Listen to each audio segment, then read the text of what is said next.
O silêncio do exílio e o decreto que muda a história.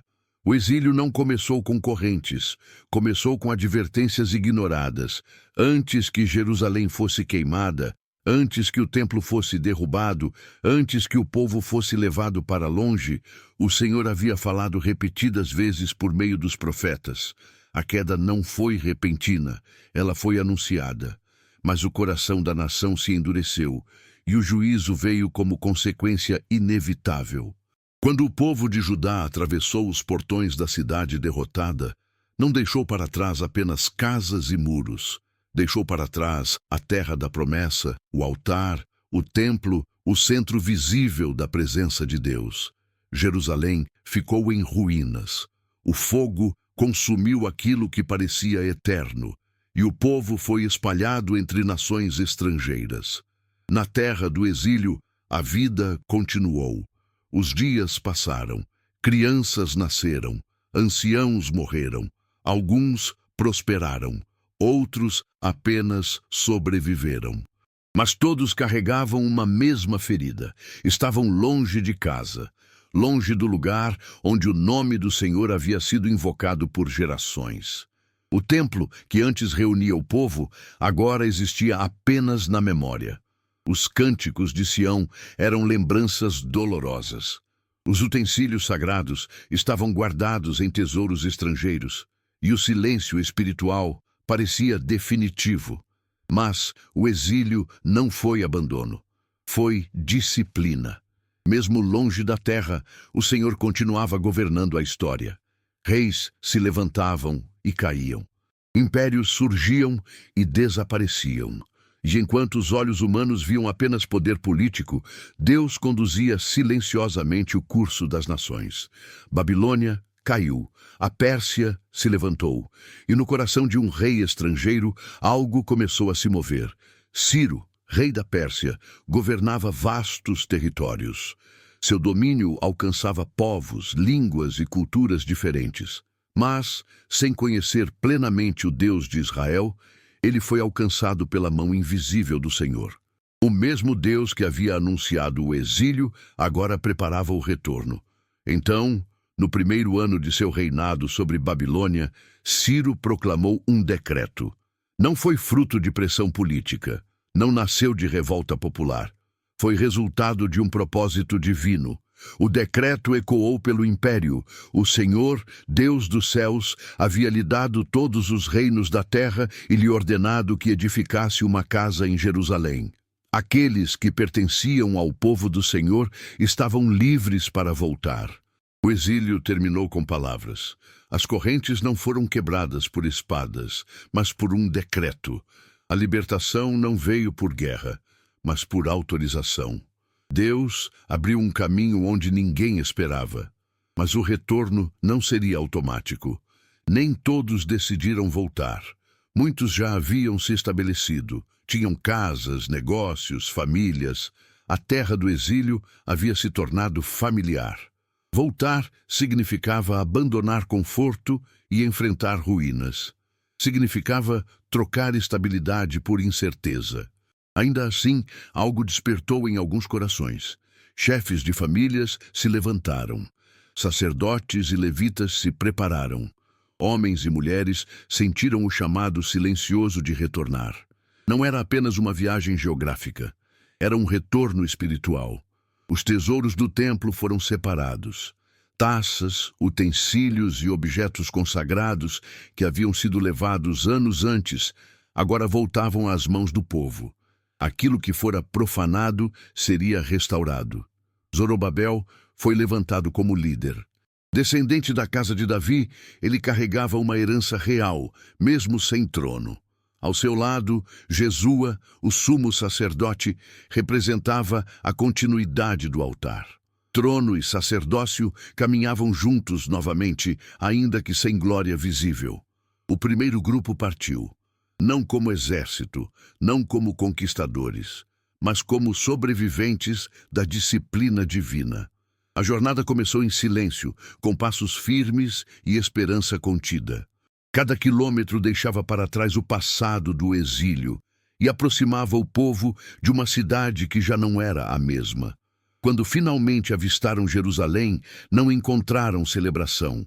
Encontraram ruínas, pedras caídas, muros derrubados, o monte do templo em silêncio. Mas ali, em meio às cinzas, algo precisava ser feito. Antes de levantar paredes, o povo levantou um altar, porque a restauração verdadeira não começa com estruturas, mas com adoração. E assim, no lugar onde o templo havia sido destruído, o fogo voltou a arder. O retorno havia começado. Mas o caminho da restauração ainda seria longo. A jornada, as ruínas e o altar levantado em meio ao medo. A chegada a Jerusalém não trouxe alívio imediato. Trouxe confronto. O povo havia sonhado com o retorno durante anos. Imaginara a cidade, o templo, o altar. Mas a realidade era mais dura do que qualquer lembrança. As muralhas estavam quebradas, as portas queimadas, as casas reduzidas a escombros. O monte que antes sustentava o templo estava vazio, coberto por pedras caídas e silêncio. A terra prometida ainda era a terra prometida, mas agora estava ferida. O povo se espalhou entre as ruínas. Cada família buscava o que restava de antigas heranças. Alguns reconheciam lugares, outros apenas ouviam histórias. Para muitos, Jerusalém era nova e estranha. Eles haviam nascido no exílio, nunca tinham visto o templo em pé. Nunca tinham caminhado por aquelas ruas antes da destruição. Ainda assim, algo precisava ser feito rapidamente. Não havia segurança, não havia muros, não havia exército. Os povos ao redor observavam. Samaria, Amon, Moabe e outros habitantes da região viam aquele pequeno grupo tentando se estabelecer novamente. A ameaça era constante. O medo era real. Mesmo assim, Zorobabel e Jesua tomaram uma decisão clara. Antes de reconstruir casas, reconstruiriam o altar. No mesmo lugar onde ele havia estado antes. Não em um novo ponto, não em outro monte, exatamente sobre os antigos fundamentos, porque a adoração não podia ser deslocada para maior conveniência. Ela precisava retornar ao centro. O altar foi erguido com pedras simples, não lavradas, nada de ornamentação, nada de excessos, apenas obediência à lei. Quando o fogo foi aceso, algo profundo aconteceu. O sacrifício voltou a subir. A fumaça se elevou no mesmo lugar onde antes o silêncio dominava. Mesmo cercados por temor, o povo ofereceu holocaustos, pela manhã e à tarde, não porque se sentiam seguros, mas porque sabiam que a segurança não viria antes da adoração. As festas voltaram a ser celebradas. A festa dos tabernáculos foi guardada conforme estava escrito. O povo habitou em tendas, lembrando que a jornada sempre fez parte de sua identidade. Eles não eram donos da terra por força própria. Eram peregrinos sustentados pela fidelidade de Deus. Enquanto isso, cada dia reforçava o contraste entre esperança e realidade. As ruínas permaneciam. Os muros não existiam. O templo ainda era apenas um sonho. Mas o altar estava aceso. No segundo ano após a chegada, chegou o momento de avançar. Os materiais começaram a ser reunidos. Pedras eram cortadas, madeiras trazidas das regiões próximas, conforme o decreto do rei. Artesãos se organizaram. O povo contribuiu conforme podia. Então, os fundamentos do templo foram lançados. Não eram paredes altas, não havia ouro visível, apenas a base. Mas aquela base representava algo maior do que arquitetura. Representava continuidade. O templo que fora destruído não seria substituído por algo diferente.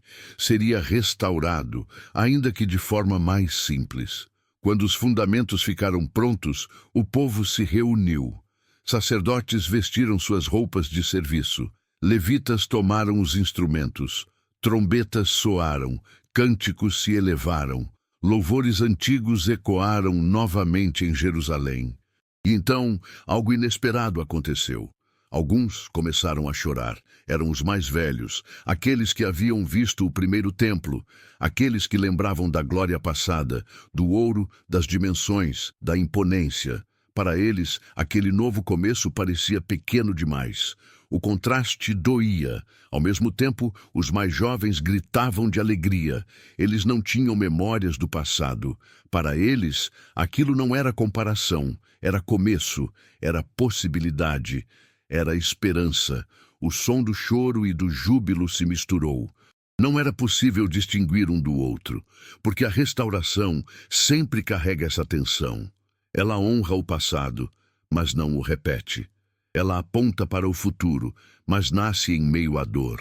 Enquanto o povo celebrava, os observadores ao redor tomavam nota. A reconstrução não passava despercebida. O altar estava ativo. Os fundamentos estavam lançados. E Jerusalém começava lentamente a despertar. Mas toda obra que Deus inicia atrai resistência. E os próximos passos seriam marcados não apenas por trabalho, mas por oposição. A oposição, as falsas alianças e a obra que silencia. O que começou como esperança logo despertou inquietação. Os povos que habitavam ao redor de Jerusalém observavam com atenção cada pedra colocada. Eles não viam apenas uma construção em andamento, viam o ressurgimento de uma identidade. Sabiam que, se o templo fosse restaurado, algo mais profundo também seria restaurado: a centralidade espiritual daquele povo. Então a oposição se aproximou, no início não com espadas, não com ameaças diretas, mas com palavras suaves. Eles se apresentaram como aliados.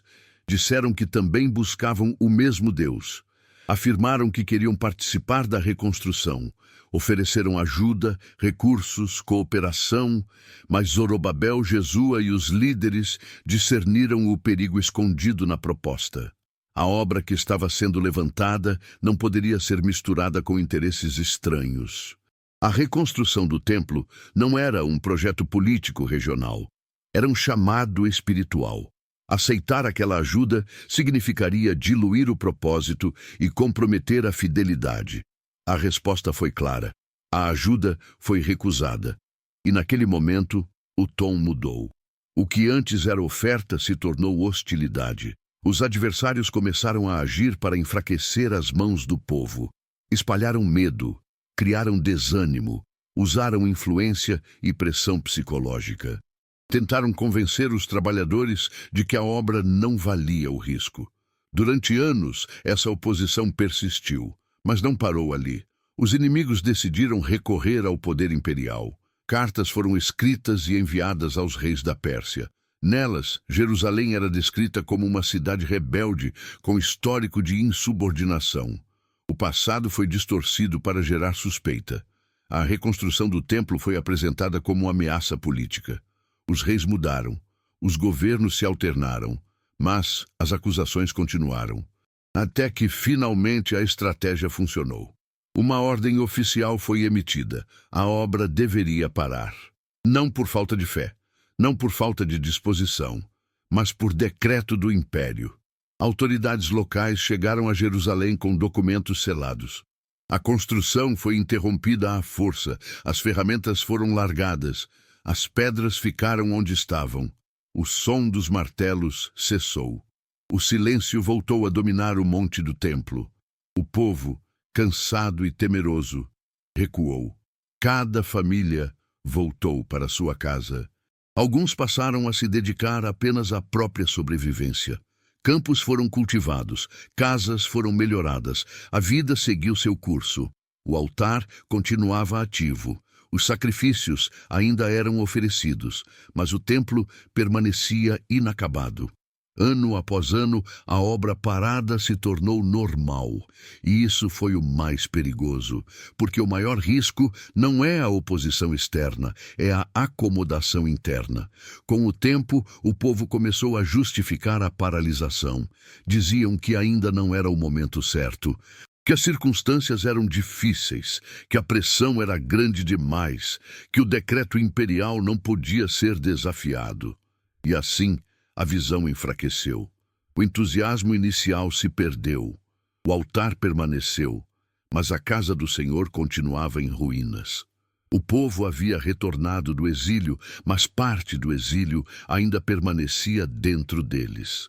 Eles estavam livres geograficamente, mas presos espiritualmente ao medo. Durante esse período, muitos se perguntavam se aquele retorno realmente havia sido vontade de Deus. Afinal, se Deus havia permitido o retorno, por que a obra estava parada? Por que os inimigos pareciam vencer? Por que o templo não avançava? Mas o céu não estava em silêncio. Enquanto o povo se acomodava, Deus preparava algo diferente. Ele não levantaria um exército, não enviaria um novo decreto imediatamente, não mudaria as circunstâncias externas de forma repentina. Ele levantaria vozes. Porque quando a obra de Deus para, o problema raramente está nos recursos ou nos inimigos. Está no coração. E o coração só desperta quando a palavra é liberada. Profetas estavam prestes a se levantar, não para agradar, mas para confrontar. E a partir desse confronto, a história começaria a mudar novamente. A voz que desperta, a obra que retoma e o céu que intervém. Os anos de paralisação não significaram aprovação, significaram paciência. Enquanto o templo permanecia inacabado, Deus observava não apenas as pedras, mas os corações. O povo havia aprendido a conviver com a ruína. O altar continuava ativo. Os sacrifícios não cessavam, mas a casa do Senhor permanecia abandonada. E isso revelava algo profundo. A adoração havia sido mantida, mas a prioridade havia sido deslocada. Então Deus falou, não com trovões, não com exércitos, mas com palavras diretas. Ageu se levantou entre o povo como uma voz que cortava a acomodação. Ele não começou denunciando os inimigos externos. Ele confrontou o coração do próprio povo. Perguntou por que eles habitavam em casas bem acabadas, enquanto a casa do Senhor permanecia em ruínas. Mostrou que o esforço deles não produzia fruto porque o centro havia sido perdido. Eles plantavam muito e colhiam pouco. Trabalhavam muito e nunca se satisfaziam. Construíam, mas não prosperavam. Não era azar, era desalinhamento. A palavra foi clara. O problema não era a oposição persa, nem os povos ao redor. O problema era a inversão de prioridades. O povo havia se acostumado a viver para si, enquanto a obra de Deus permanecia suspensa. A palavra atingiu seu alvo. O povo tremeu, não por medo do profeta, mas por reconhecimento da verdade. Eles perceberam que haviam usado o decreto imperial como desculpa para justificar a própria omissão. Haviam aprendido a chamar de prudência aquilo que, na verdade, era acomodação. Pouco depois, Zacarias se levantou. Sua voz tinha outro tom, menos direta, mais visionária. Ele falou de restauração futura, de misericórdia renovada, de Jerusalém novamente habitada. Falou de um Deus que não havia abandonado seu povo, apesar de tudo. Falou de um tempo em que a glória ainda retornaria. As duas vozes se complementaram. Ageu confrontou o presente, Zacarias apontou o futuro. E entre confronto e esperança, o coração do povo despertou. Zorobabel se levantou novamente, Jesua se posicionou ao seu lado, e o povo respondeu. Mesmo sem nova autorização imperial, a obra foi retomada. As ferramentas voltaram às mãos, as pedras voltaram a ser colocadas. O som dos martelos ecoou novamente no monte do templo. Os inimigos perceberam. Autoridades locais se aproximaram. Questionaram quem havia dado ordem para retomar a construção. Desta vez, a resposta não veio com medo. Veio com convicção. Eles se declararam servos do Deus do céu e da terra. Relataram a história do templo, da destruição, do exílio e do decreto de Ciro. Não negaram o passado, não esconderam a disciplina, mas afirmaram a legitimidade da reconstrução. Uma nova carta foi enviada ao rei. Não carregava acusações distorcidas, mas fatos. O rei ordenou uma investigação nos arquivos imperiais. Rolos antigos foram examinados, registros esquecidos foram trazidos à luz. E ali, entre documentos antigos, o decreto de Ciro foi encontrado. A verdade prevaleceu. Não apenas isso. O rei emitiu uma nova ordem. A obra deveria continuar sem impedimento. Ninguém poderia atrapalhar. E mais, os custos seriam pagos com recursos do império. Aquilo que antes havia sido usado para parar a obra, agora passou a sustentá-la. O que antes causava medo, agora trazia proteção. A mão de Deus ficava evidente. A reconstrução avançou rapidamente. O povo trabalhava com zelo renovado, não porque confiava no poder do império, mas porque sabia que o céu havia falado. A oposição ainda existia, mas já não tinha força para parar aquilo que Deus havia decidido concluir. E assim, depois de anos de espera, medo e paralisação, o templo começou a tomar forma novamente. Não tão grandioso quanto o primeiro, não tão reluzente, mas obediente. E quando a obediência retorna ao centro, Deus honra a obra, mesmo que ela pareça menor aos olhos humanos. O tempo da construção se aproximava do fim, mas a restauração de Deus ainda não havia terminado, porque levantar paredes é apenas uma parte do processo. Agora, o povo precisaria aprender a viver novamente como o povo da aliança. O templo concluído, a alegria contida e os limites da restauração externa. O tempo passou com rapidez depois que a obra foi retomada. Aquilo que havia permanecido parado por anos agora avançava com firmeza. As pedras se encaixavam, as estruturas ganhavam forma. Cada detalhe era concluído com cuidado, não por ostentação, mas por reverência. O povo trabalhava com a consciência de que aquela casa não era apenas um edifício, era o sinal visível de que Deus ainda habitava no meio deles. Quando o templo finalmente ficou pronto, Jerusalém se reuniu. Não houve multidões vindas de nações distantes. Não houve reis estrangeiros presentes. Não houve demonstrações grandiosas de poder, mas houve algo mais raro. Houve obediência. Sacerdotes e levitas se purificaram conforme estava escrito. Os turnos do serviço foram organizados. O altar voltou a funcionar plenamente. Cada um assumiu sua função com temor, conscientes de que estavam retomando algo interrompido por gerações. A dedicação do templo aconteceu com sacrifícios, não em números extravagantes, mas suficientes para marcar um novo começo. O povo não tentava competir com a memória da glória passada. Eles aceitavam que aquele templo era diferente, mais simples, mais modesto, mas ainda assim separado para o Senhor. A alegria era real, mas contida. Havia gratidão pelo que Deus havia feito, mas também havia consciência do passado e uma reverência silenciosa pelo que ainda precisava ser corrigido. A Páscoa foi celebrada. Depois de décadas longe da terra, o povo voltou a guardar a festa que lembrava a libertação.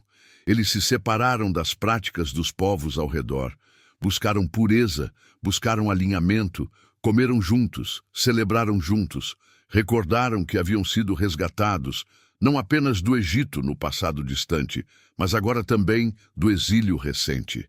O texto deixa claro que o Senhor havia mudado o coração do rei para fortalecer o povo. A restauração não havia sido fruto de habilidade política. Havia sido resultado da mão de Deus conduzindo cada etapa. Mas, apesar da alegria, algo ainda estava incompleto. O templo estava de pé, o altar funcionava, as festas eram celebradas. Ainda assim, muitos hábitos do exílio permaneciam. O povo havia retornado fisicamente, mas parte de sua mentalidade ainda estava moldada pelos anos fora da terra. A convivência com outras culturas havia deixado marcas profundas. Algumas práticas haviam sido assimiladas. Algumas alianças haviam sido formadas sem discernimento espiritual. A restauração externa tinha limites, e Deus sabia disso. Anos se passaram após a conclusão do templo. A cidade seguia sua rotina. O culto continuava, Mas o coração da nação precisava de algo mais profundo do que sacrifícios regulares. Então Deus levantou um homem específico para essa próxima etapa. Não um construtor, não um governante, mas um mestre da lei. Seu nome era Esdras. Ele não surgiu de repente. Sua preparação havia sido silenciosa e longa. Ele havia dedicado sua vida a estudar a lei do Senhor, a praticá-la e a ensiná-la. Seu chamado não era erguer muros, mas alinhar consciências. Não era levantar pedras, mas restaurar fundamentos espirituais. Quando o tempo chegou, o mesmo Deus que movera o coração de Ciro moveu o coração de outro rei. Esdras recebeu autorização para ir a Jerusalém. Recursos foram liberados. A autoridade foi concedida. O caminho foi aberto. Mais uma vez, um decreto imperial se alinhava ao propósito do céu. Mas a missão de Esdras seria diferente de tudo o que havia acontecido até então. Ele não lidaria apenas com ruínas visíveis. Lidaria com feridas internas, com escolhas difíceis, com arrependimento profundo. Porque quando Deus restaura um povo, Ele não se contenta apenas com templos reconstruídos. Ele busca corações alinhados, e a etapa mais delicada da restauração estava prestes a começar. A lei restaurada, o arrependimento profundo e o futuro preparado. Quando Esdras chegou a Jerusalém, não encontrou uma cidade morta. Encontrou uma cidade funcionando. O templo estava de pé. O altar estava ativo. Os sacrifícios continuavam. Externamente, tudo parecia estar no lugar. Mas Esdras não avaliava apenas o que era visível. Ele observava o coração do povo. Antes de agir, Esdras descansou, observou, escutou, caminhou entre as pessoas. E quanto mais se aproximava da vida cotidiana de Jerusalém, mais percebia que a restauração havia parado na superfície. O povo havia voltado da terra do exílio, mas o exílio ainda não havia saído completamente do povo. Costumes estrangeiros permaneciam. Alianças espiritualmente perigosas haviam sido normalizadas. A separação que antes definia a identidade de Israel estava diluída. Quando Esdras compreendeu a extensão do problema, não reagiu com discursos inflamados. Não convocou assembleias imediatas. Ele se quebrou, rasgou suas vestes, arrancou cabelos da cabeça e da barba, sentou-se atônito. O líder não começou acusando o povo, começou assumindo a dor. Ele permaneceu em silêncio até a hora da oferta da tarde. Então se levantou e orou. Sua oração não foi distante nem institucional. Foi pessoal. Ele confessou os pecados do povo como se fossem seus.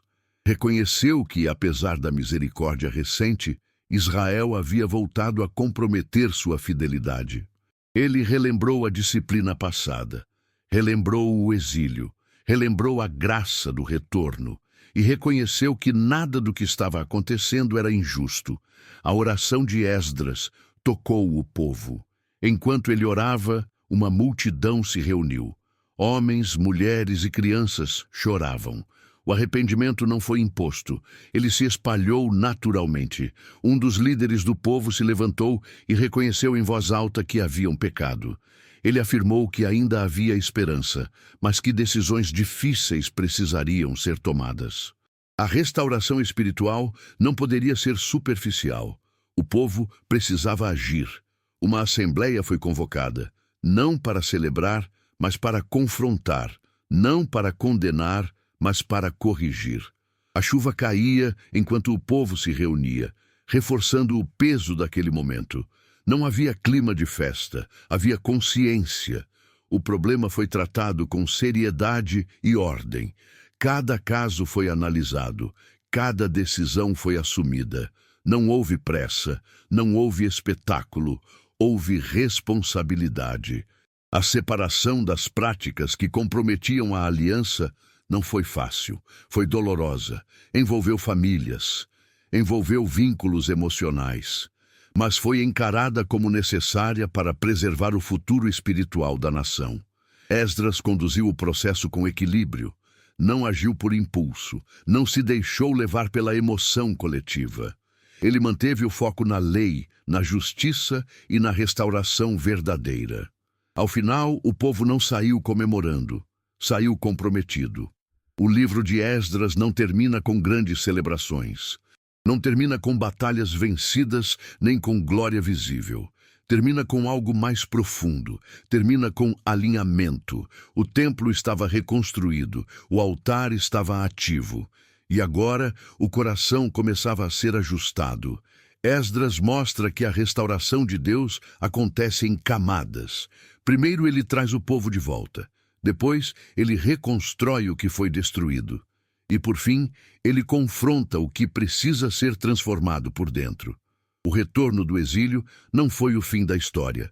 Foi o começo de uma nova etapa. Outros desafios ainda viriam. Muros ainda precisariam ser levantados. A identidade ainda seria testada.